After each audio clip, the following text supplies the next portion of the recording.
In this class, we are going to look at HTML attributes. In this class, we are going to look at HTML attributes. I'm still your friend Ahebwa Martin, and we are making computing easier here at PalmOps Foundation Elite Schools. This is my phone, and at the same time, this is my email address. So, what are HTML attributes? HTML attributes. Let's see.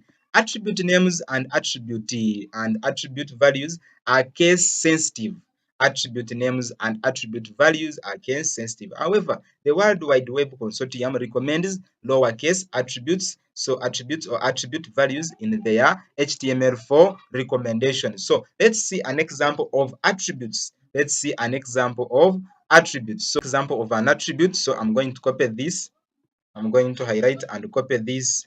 Then I come here, I open up a new file, I paste it, I paste it there, and I save it as attribute attribute.html in a folder on my desktop called website. So attribute.html. So I save. So after saving it, I continue here. Let me continue. I continue here. I continue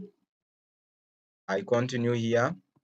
So I also open this, I copy this, and I come also and paste it here. So now, after finishing that, so they're saying that this will produce the following content. This is left aligned, this is center aligned, this is right aligned. So let us continue and see what ours will do. So after having my code here, so I save changes. I told you that you open it, then you click on file to save it. You save as. Then after saving as, I have already saved it as attribute. So cancel here, and then I come back here in my folder here. I come in my folder and I open attribute here. Double click to open my attribute. So I think you can see it here. I think you can see it is saying that this is left aligned, this is center aligned, and this is right aligned. So let me continue to come onto my web browser in my text document here. So to explain this code, so we are having a paragraph here aligning, so left aligning here.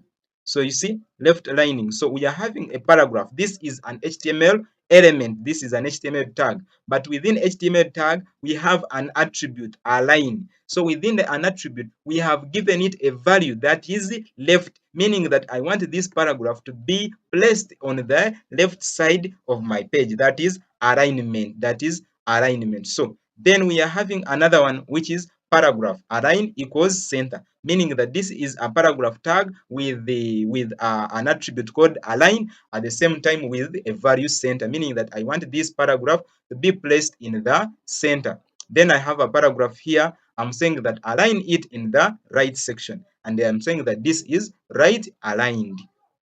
Okay, so let us continue. Let us save it. Let me save it, and I go to my browser and reload it. So I think you can see it. Now let's say that I removed this left and I save changes, and also this one I removed this center, and also I removed this right. I didn't give it any value and I save.